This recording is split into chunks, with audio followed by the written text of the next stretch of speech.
ଆଞ୍ଚଳିକ ପାଣିପାଗ ଖବରରୁ ମିଳୁଥିବା ସୂଚନା ଅନୁଯାୟୀ ଆଜି ସାରା ରାଜ୍ୟରେ ବର୍ଷିବ ବିଜୁଳି ଘଡ଼ଘଡ଼ି ଆଶଙ୍କା। ତ ଖବରଟି ଆମେ ଭିଡ଼ିଓରେ ଆଗକୁ ଜାଣିବା, କିନ୍ତୁ ତା ପୂର୍ବରୁ ଆପଣ ଆମ ଚ୍ୟାନେଲକୁ ନୂଆକି ଆସିଥିଲେ ଚ୍ୟାନେଲକୁ ସବସ୍କ୍ରାଇବ୍ କରି ବେଲ୍ ଆଇକନ୍କୁ ଅନ୍ କରନ୍ତୁ, ଯାହାଦ୍ୱାରା ଯେତେବେଳେ ବି ଏହିପରି ଲାଟେଷ୍ଟ ଖବର ଆପଣଙ୍କ ପାଖରେ ସର୍ବପ୍ରଥମେ ପହଞ୍ଚିବ।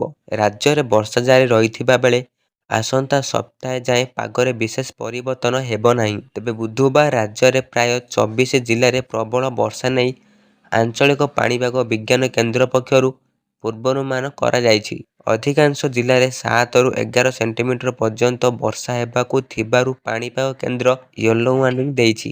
ସେହିଭଳି କିଛି ଜିଲ୍ଲାରେ ହାଲୁକାରୁ ମଧ୍ୟମ ଧରଣ ବର୍ଷା ସହ ବିଜୁଳି ଓ ଘଡ଼ଘଡ଼ିର ଆଶଙ୍କା ରହିଛି। ଏସବୁ ଜିଲ୍ଲାଗୁଡ଼ିକ ହେଲା ମୟୂରଭଞ୍ଜ, କେନ୍ଦୁଝର, ସୁନ୍ଦରଗଡ଼, ଝାରସୁଗୁଡ଼ା, ଅନୁଗୁଳ, ଢେଙ୍କାନାଳ, କଟକ, ନବରଙ୍ଗପୁର, କୋରାପୁଟ, କଳାହାଣ୍ଡି, ରାୟଗଡ଼ା, ଗଜପତି, ବାଲେଶ୍ୱର, ନୂଆପଡ଼ା, ଖୋର୍ଦ୍ଧା, ନୟାଗଡ଼, ଗଞ୍ଜାମ, କନ୍ଧମାଳ, ଜଗତସିଂହପୁର, ଯାଜପୁର, ପୁରୀ, କେନ୍ଦ୍ରାପଡ଼ା ଓ ଭଦ୍ରକ।